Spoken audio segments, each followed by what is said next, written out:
Railway station ઉપર એક સુંદર યુવતી પોતાનો સામાન ઊંચકી ના શકવાને કારણે પરેશાન થઈને ઊભી હતી. મેં આગળ વધીને તેનો સામાન ઊંચકવામાં મદદ કરી અને તેને તેની ટ્રેન સુધી પહોંચાડી. ત્યાંથી અમારી ઓળખાણ થઈ અને થોડા અઠવાડિયા પછી તે અચાનક મારી ઓફિસે મને મળવા આવી. તે સમયે ઓફિસમાં લંચ ટાઈમ હોવાથી કોઈ હાજર નહોતું. ફક્ત હું એકલો જ મારી કેબિનમાં હતો અને એ દિવસે કંઈક એવી અણધારી વાતો બની. તો નમસ્કાર મિત્રો, મારું નામ હર્ષ છે. હું શહેરમાં એક ડિઝાઇનર તરીકે નોકરી કરું છું અને મારી ઉંમર 30 વર્ષની છે. હું શાંત, મહેનતુ યુવાન છું. મિત્રો, એક દિવસ સવારે ઓફિસના એક પ્રોજેક્ટના કામ માટે મારે વડોદરા જવાનું હતું. હું સમયસર રેલવે સ્ટેશન પહોંચી ગયો હતો. પ્લેટફોર્મ પર જતી વખતે મારી નજર એક છોકરી ઉપર પડી. તેની પાસે 2 મોટા વજનદાર સુટકેસ અને એક મોટો ચાર્ટ રોલ હતો. તે એકલાથી એટલો બધો વજન ઊંચકી શકતી નહોતી અને વારંવાર અટકી જતી હતી. તેના ચહેરા પર ગભરાહટ અને પરસેવો સ્પષ્ટ દેખાતો હતો. મિત્રો, તેને આવી મુશ્કેલીમાં જોઈને મારા મનમાં વિચાર આવ્યો કે શું મારે વચ્ચે પડીને પૂછવું જોવે? હું તેની નજીક ગયો અને સ્મિત સાથે નમ્રતાથી કહ્યું, નમસ્તે.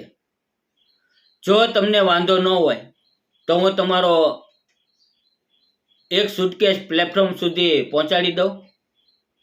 તેણે રાહતનો શ્વાસ લીધો અને મારી સામે જોઈને ધીમેથી હસી. તેનો ચહેરો અત્યંત તેજસ્વી અને નિર્દોષ હતો. તેણે કહ્યું, ખૂબ ખૂબ આભાર. હું ખરેખર ખૂબ થાકી ગઈ હતી.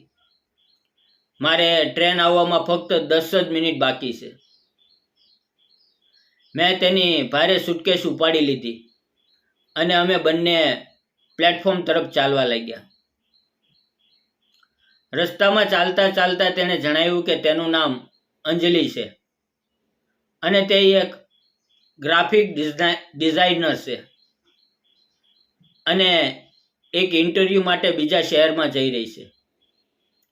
સંજોગવશત અમે બંને એક જ ફિલ્ડ સાથે જોડાયેલા હતા, તેથી અમારા વિચારો તરત જ મળવા લાગ્યા.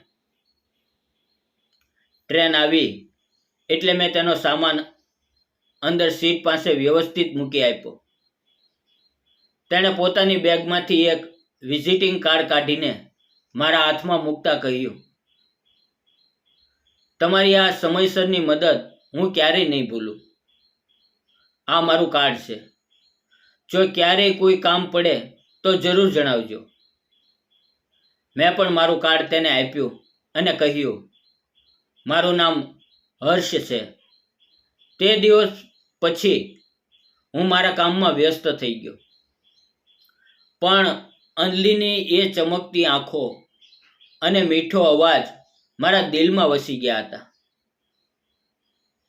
દિવસ દરમિયાન ઘણીવાર તેનું કાર્ડ મારા હાથમાં આવી જતું, પણ લગભગ 2 અઠવાડિયા પછી એક બપોરે લંચ ટાઈમમાં ઓફિસનો સ્ટાફ બહાર ગયો હતો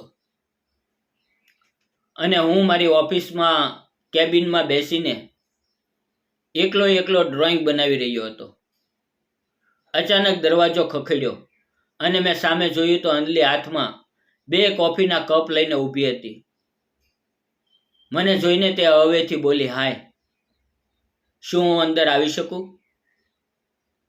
તેને જોઈને હું ખુશીથી ઊભો થઈ ગયો.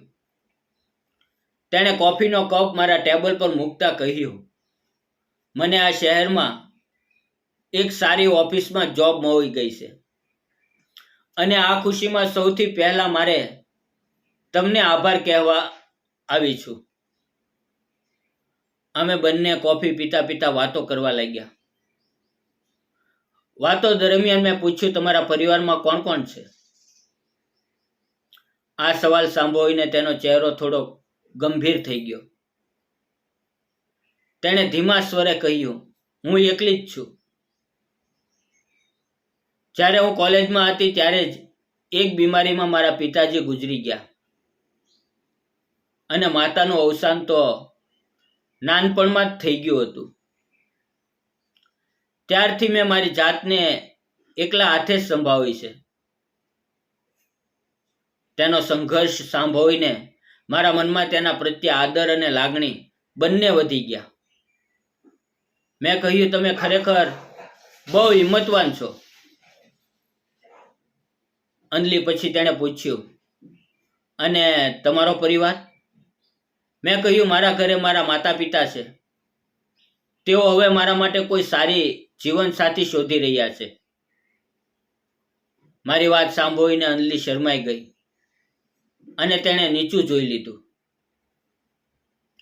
મેં હિંમત કરીને મારો હાથ ટેબલ પર મૂકી તેના હાથ પર હવેથી રાખ્યો. તેણે હાથ પાછો ન ખેંચ્યો, બલકે પ્રેમથી મારી સામે જોયું. મેં સીધા શબ્દોમાં મારા દિલની વાત મૂકી. અંજલિ, શું તું આખી જિંદગી મારી સાથે ચાલીને મારું ઘર સંભાળીશ?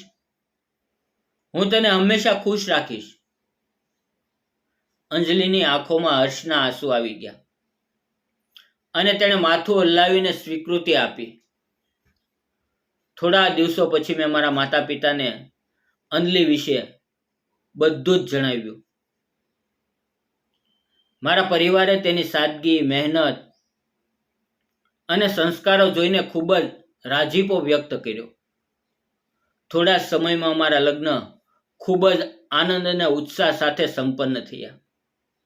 મિત્રો, જે અજાણી યુવતી મને રેલવે સ્ટેશન પર મળી હતી તે આજે મારી અર્ધાંગની બની ગઈ. દોસ્તો, સાચો પ્રેમ ક્યારે અને ક્યાં વાહક પર મળી જાય એ કોઈ કહી શકતું નથી. સંબંધો એવા હોવા જોઈએ જે એકબીજાના ભૂતકાળના દર્દને ભૂલાવીને ભવિષ્યને સુંદર બનાવી દે. જો તમને આ વાર્તા ગમી હોય તો વિડીયોને લાઈક, શેર અને સબસ્ક્રાઈબ જરૂર કરજો. ફરી મળશું એક નવી સુંદર વાર્તા સાથે. ત્યાં સુધી આવજો અને આપ સૌનો ખૂબ ખૂબ આભાર.